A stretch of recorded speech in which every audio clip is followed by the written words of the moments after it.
It's Tuesday, February 11. In the headlines in local news, Tax Administration Jamaica collects $2 billion under their Special Arrears Program. ODPEM defends response to earthquake and tsunami advisory. In business news, Jamaican real estate firm expands to UK. Regionally, major conference to focus on strengthening regional resilience and sustainability. And in sports, Jamaica reigning world 400-meter champion Antonio Watson confident about his season-opening performance at the Camperdown Classic. This is the news on PBC Jamaica. I'm Brittany Clark.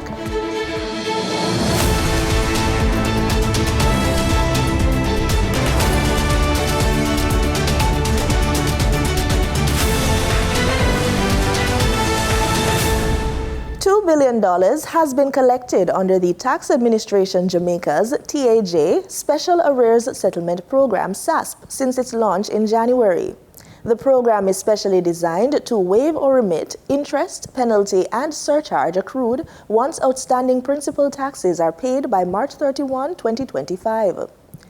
Project lead and general manager at the Montego Bay Revenue Service Center, Keeble Downey, says based on their assessment, TAJ will be targeting 150,000 persons under the SASP.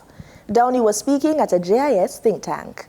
This program is targeting non-government active taxpayers. And there might be taxpayers who are out there, they're either not in the system or they're not current. Now is the time to file those returns. In fact, if you have never even been a part of our base, one question that was asked by our accountants, well, this is an opportunity to come in because many persons are out there and say, boy, I can't come in now because I know of the interest that's going to be there. I know of the penalty, and so I'm staying out. Well, now's the time to come in because once you have filed those returns and you've paid up those principal amounts, then those late filing penalties will be waived.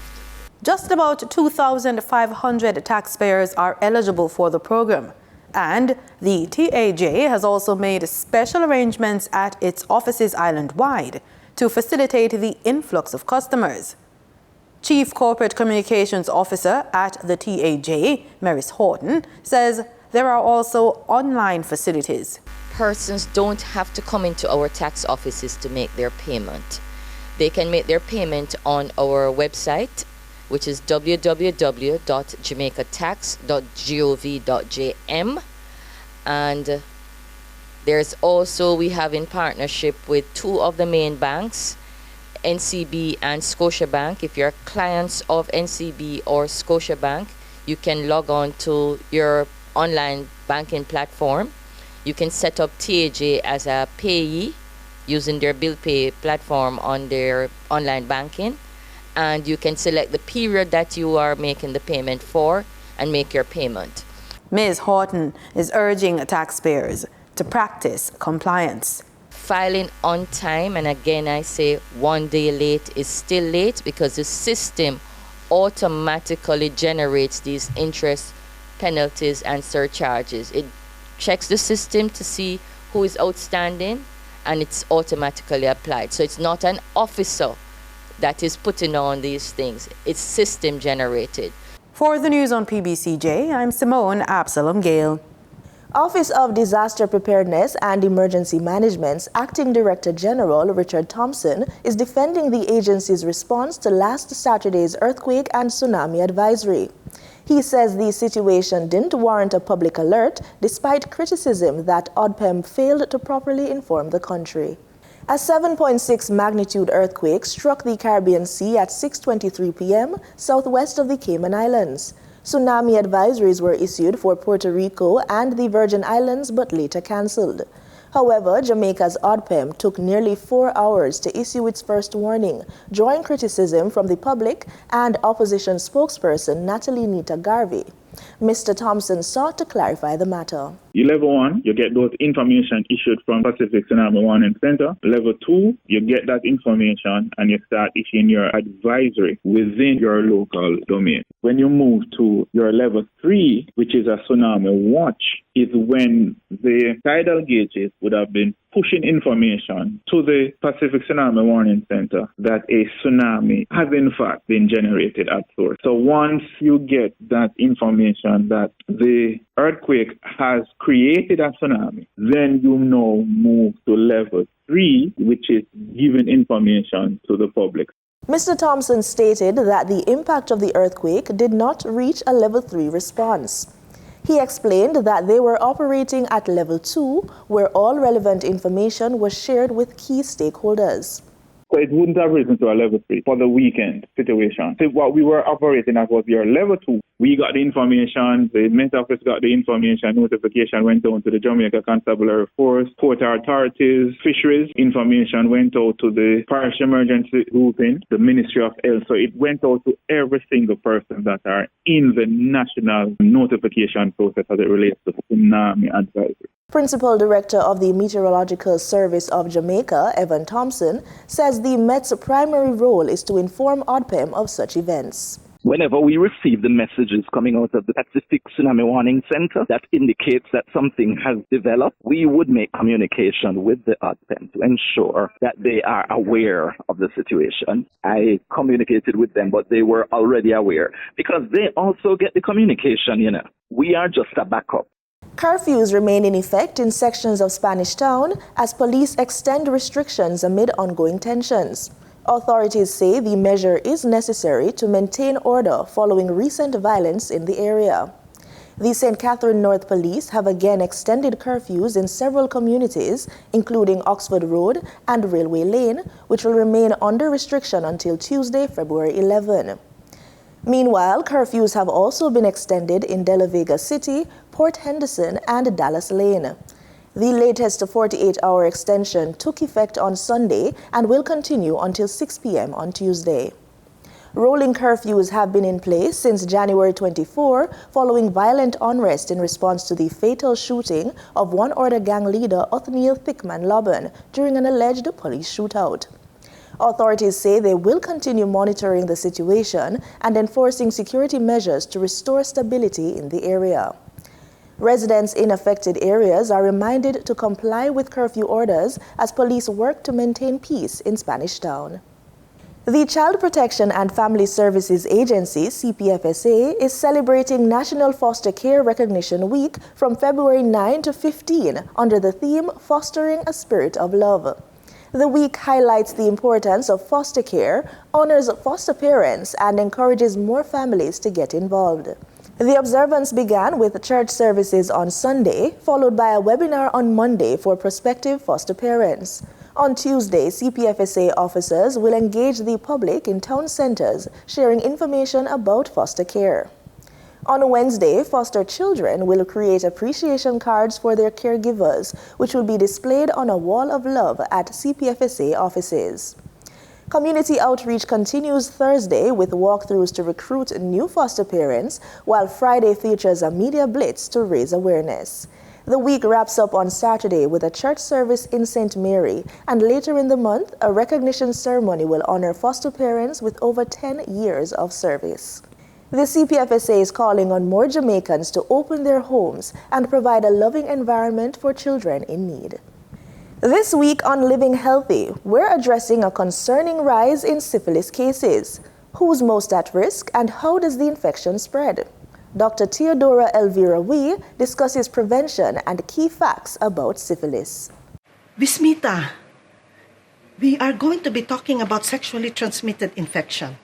Theodora, that's going to make people uncomfortable. I agree. People are rolling their eyes now. But hold on, this is very important. All right, what are we talking about? Syphilis. We're going to talk about syphilis today.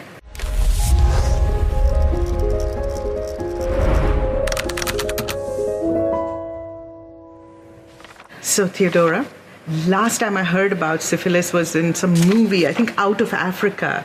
Didn't Alexander the Great have syphilis? I thought we had this under control. Syphilis is an ancient disease. In the early days, people die of syphilis, and it's incurable. But now, because of the discovery of benzathine penicillin, syphilis rates are going down in the 1940s, but it's rising again. All right, so why should we be concerned about syphilis? We should be concerned. Syphilis is increasing. Now we have about 8 million syphilis cases this year. And also you will note that syphilis is increasing in pregnant women, affecting their unborn and newborn children. And most importantly, this can result into stillbirths, prematurity, newborn infections that are going to be there for a long time. So we don't always think about a disease like syphilis. Talk to us about who is at risk and how do you get it? Well, you get it from sex. Mothers can transmit it to their children. And of course, syphilis can be transmitted through blood, like in blood transfusion. If you or your partners are having multiple partners, then your likelihood of having syphilis is increased. MSM, men having sex with men, and sex workers are also disproportionately affected. And what are the symptoms of syphilis? Well, majority of people with syphilis do not have symptoms. Sometimes it's even unnoticed by the healthcare provider. Untreated syphilis can be there for a long time. But of course, it starts with a primary syphilis. And in primary syphilis, you have a hard chancre. It's painless. Then it spontaneously resolves. It's untreated. You go into secondary syphilis, where you have rashes, which are usually not itchy, and they're usually found in the palms and in the soles of your feet. It is accompanied by flu-like symptoms, and it's also accompanied by lesions in your genitals. This will resolve spontaneously again. Then you go into latent syphilis, where you don't have any symptoms. This can take a long time. Then you go into the tertiary syphilis, where it affects your brain and your nerves, and also your heart. Remember that with syphilis, it's the greatest sneaky imposter disease. It can mimic any infection. But also remember that syphilis can be asymptomatic. So it's so important to get tested to know if you have syphilis. Okay, that worries me, that you can have syphilis, it will keep having some symptoms, then it'll go away, and you can have syphilis and not know it. So when you're in that latent period, can you still infect others? Oh, yes. During the time when you are asymptomatic, you can infect others, but you're most infectious in the primary and secondary syphilis. Okay, so how do you prevent syphilis? Syphilis can be prevented. Of course, prevention is key. First of all is have safer sexual practices. If you think you're risky, use a condom. Wait, I need to show you this, Vismita. This is the condom. This is so important. You should use them when you are having sex. Also, I think what's very important, because syphilis is treatable and it is curable, get tested and treated.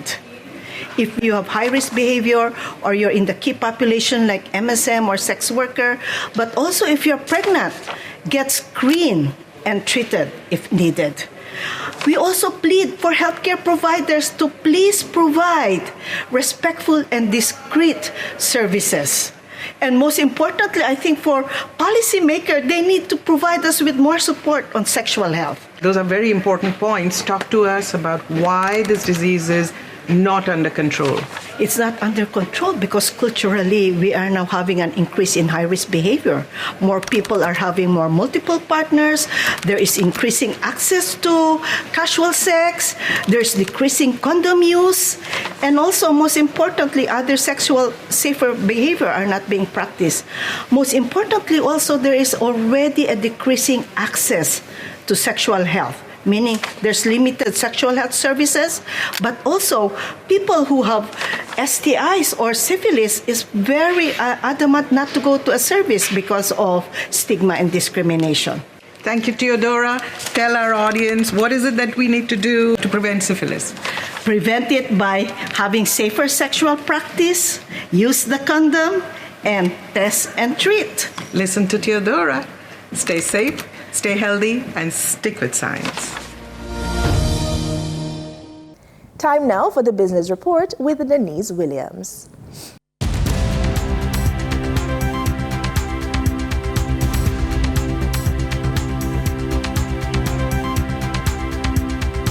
Welcome to today's business report.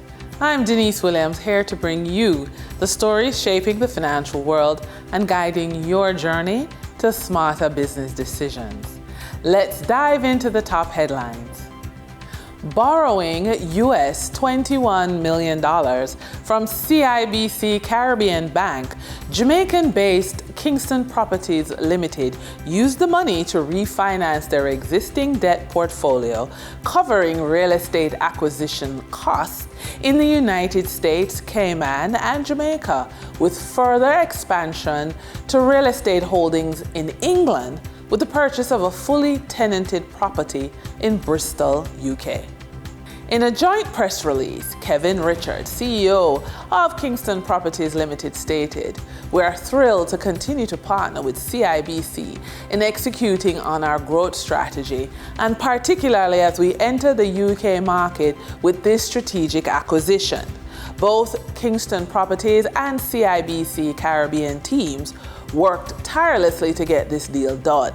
As we expand into new markets, we remain committed to creating value for our shareholders." The Bank of Jamaica is reporting that the country's net international reserves, NIR, which measures the difference between its foreign assets and foreign liabilities, was reduced by US $82.18 million at the end of January. The bank says this resulted from the heavy intervention in the foreign exchange market since the start of this year.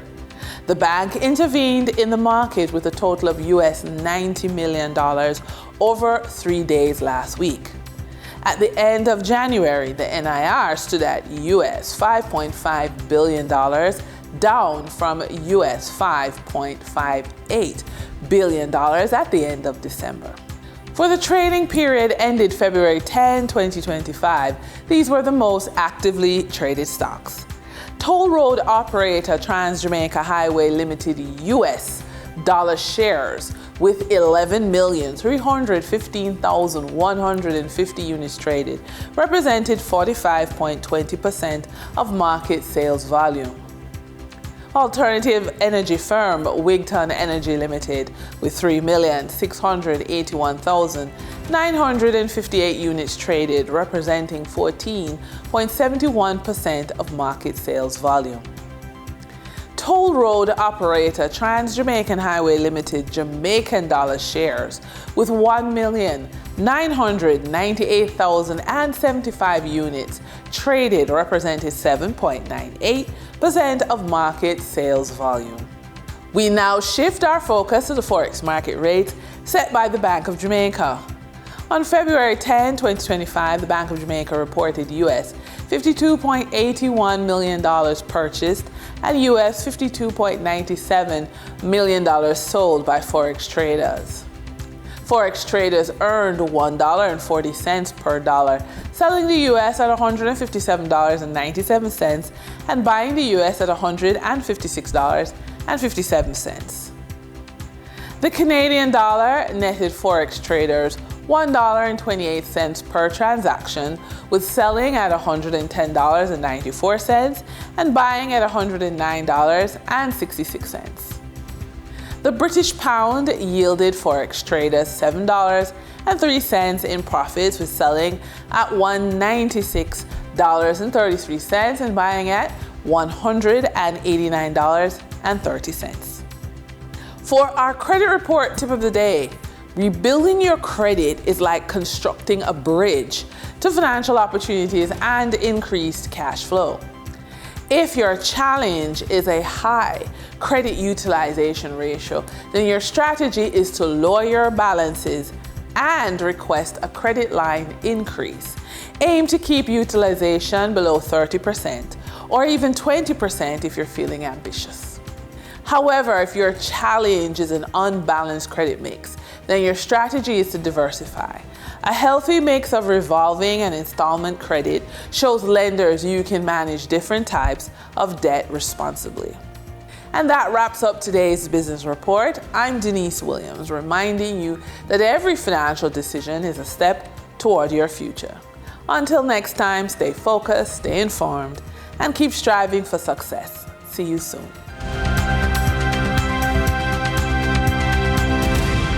In regional news, a major training session on soil organic carbon is set for Grenada this week, aiming to identify and address key carbon gaps in the region. The details in this report. The Partnership Initiative for Sustainable Land Management, PISLM, in collaboration with the Global Soil Partnership through support from the Food and Agricultural Organization and funding from the Global Environment Facility, GEF, is this week hosting a training aimed at building the capacity of regional experts and stakeholders. They will be armed with the knowledge and tools to understand the model soil sequestration, which is a crucial component in addressing land degradation. Regional participants include scientists, land use officers, lab technicians, GIS officers, and other technical staff of Ministries of Agriculture and the Environment who have previously participated in DSM trainings. They are exploring and comparing carbon gaps, being able to correlate them to their country's potential and strengthen their awareness of the recommended management strategies. Delivering feature remarks at the opening of the workshop, Honorable Lennox Andrew, Minister for Economic Development and Planning, Agriculture and Lands, Forestry, Marine Affairs, and Cooperatives, welcomed the regional participants to Grenada. He expressed his appreciation for the continued capacity building initiatives under this project, particularly for stakeholders in Grenada. I am also particularly pleased with the heavy emphasis that this project is placing on building our capacity here in Grenada, and of course, I was told in the region, to monitor soil fertility and soil health. The government of Grenada will provide necessary support to ensure the re-establishment of our soil laboratory and that we have the capacity to conduct a wide range of soil tests and analyses. I am thinking of how important this is for one of our ministry's major group of stakeholders, our farmers, to know the true status of their soil at any given time and to be able to make evidence-based decisions with respect to any remedial actions. This week's session is the second in a series of trainings on digital soil mapping under the CSIDS Soil Care Project within beneficiary countries. Project manager Trevor Thompson said this is a hands-on training on the use of tools, software, and methods to calculate carbon stocks, considering factors such as land use and soil types, and generate maps showing carbon sequestration for each participating country. Now, this training will assist in achieving one of the indicators from the project, which is output 1.1.2, which will result in the production of national global soil organic sequestration maps, and it will support the countries in reporting to the UNCCD Convention on achieving its targets by 2030. Any action for climate mitigation and climate adaptation require integrated strategies that can necessarily include forms of increasing SOC stock. A major conference aimed at strengthening public and private institutions across Barbados and the region is on the horizon.